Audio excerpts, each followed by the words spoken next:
Good morning, everyone. My name is Siddesh, and I'm a farmer and founder at AGRO RANGERS. So, in 2018, I have done 5,000 soil samples testing of my village and 10 more villages, and in which I realized that the organic carbon content in the soil is less than 0.5%, which ultimately means we have a very poor quality of soil and which needs to be rejuvenated. And the main root cause of this soil degradation was the harmful chemical farming practices. So we decided to promote organic farming practices, or like alternative farming practices, like natural farming practices. And with that, we also tried different models which can actually generate good income for the farmers and which can also take environmental sustainability. So we have done one demonstration plot here which we done with the gooseberry and custard apple. So we have kept the distance of 15 feet in between two rows. So this is summer time, and like we don't have enough water availability. So what we have done, like we have just a 30 minutes borewell running from the water, that where we have installed the water tank and we are giving this water through the drip irrigation. And gooseberry and custard apple is actual variety which requires very less amount of water. So we have done it very innovatively with keeping 15 feet distance. When we will have a monsoon, we will sow the seeds in this between these plots, and within this bed we have planted gooseberry, and under the gooseberry we have done the wheat straw mulching, if you can see it here. And with gooseberry we have planted brinjal and tomato, which is in the harvesting time, like we are giving good yield for us.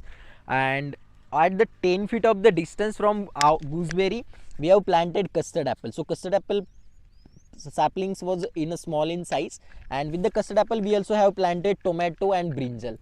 So custard apple and gooseberry takes like 3 years to give the harvest, and for the farmers it might not be that lucrative model. So what we have done, we have planted between custard apple and gooseberry the drumstick. So the drumstick will give the harvest in the first year itself, and under the drumstick we have planted chili and the watermelon. So why we have done it, like because we are diversifying the farm, so farmers can have a income from different sources. If suppose the chili is not giving the income, then might be the brinjal give, or if brinjal is not giving the income, then tomato might give. So we have a good amount of income from the watermelon and tomato and chili. In between we have planted such crops like jawar and bajra, which is a good attract for the birds, where birds come to eat their seeds. And so we are managing the pest very innovatively. On the similarly side, that row we have planted drumstick, on this side we have planted the papaya. So under the papaya again we have planted chili and watermelon. There are some rosella crops again. Then we have planted some of the tuor as well, like so tuor will be used to chop and will put for the mulch. So this is the innovative way we have applied in the farm to basically diversify the crops, to diversify the farmers income. This is like right now mid of September, but since June we didn't had any good rain at all. So even in the less rain we will be able to grow these crops and will be able to survive this agroforestry at a good condition.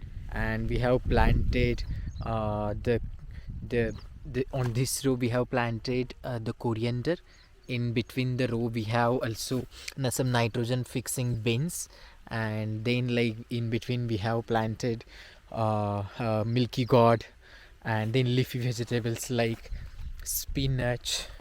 So we have created this multiple biodiversity in all along the plots. Thank you so much.